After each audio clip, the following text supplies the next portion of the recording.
Sabi ng Mayor Dennis Pineda, Congressman Mikey Arroyo, DPWH Regional Director Alfredo Tolentino, in Pasinayan ng Lubao Diversion Road Grading Project. Sa pamilyataan ng Inaugural Drive-Thru, Nikki Reyes.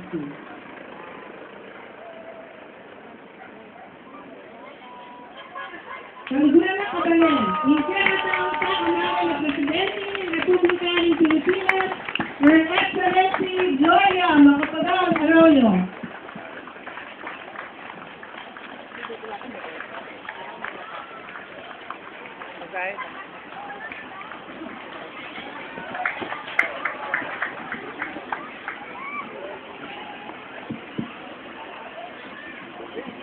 Kaluguran kabayan, minsan pa, ingkekatang kaluguran na Presidente Gloria Macapagal Arroyo.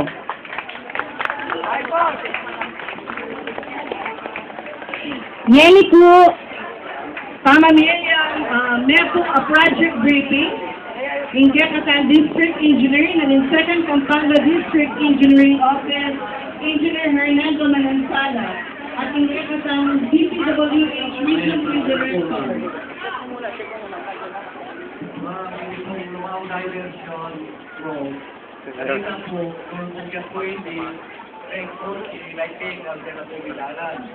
Then kung spike it, regular traffic, bakit tayo ng po ilalan. And then po, tingnan niya kung 0.80 meters today. Pagsimula kayo kung ginawa kayo rin yung mass, nangyari ka rin kulay, konkreto, at saka asfalto na reaksyon niya. Already po rin, kung basang kita po, protection sa ituling dalan, bakit na mga error karoon ng ibig. Yung Lubao Diversion Committee, at sibiyang alternate dalan, so hindi po Quezon, congested yan. Dahil manipatan po, sinagubiya matalo, congested yung dito, pag sila po sumagay ng mga diversion, ang gala po yung Fernando Lubao Road. Pagkainan muna po yung Fernando Lubao Road ba? E di po, mas hindi mo po tumalang kayo rin. At kung ako nga, ako na rin, pinalalang ka.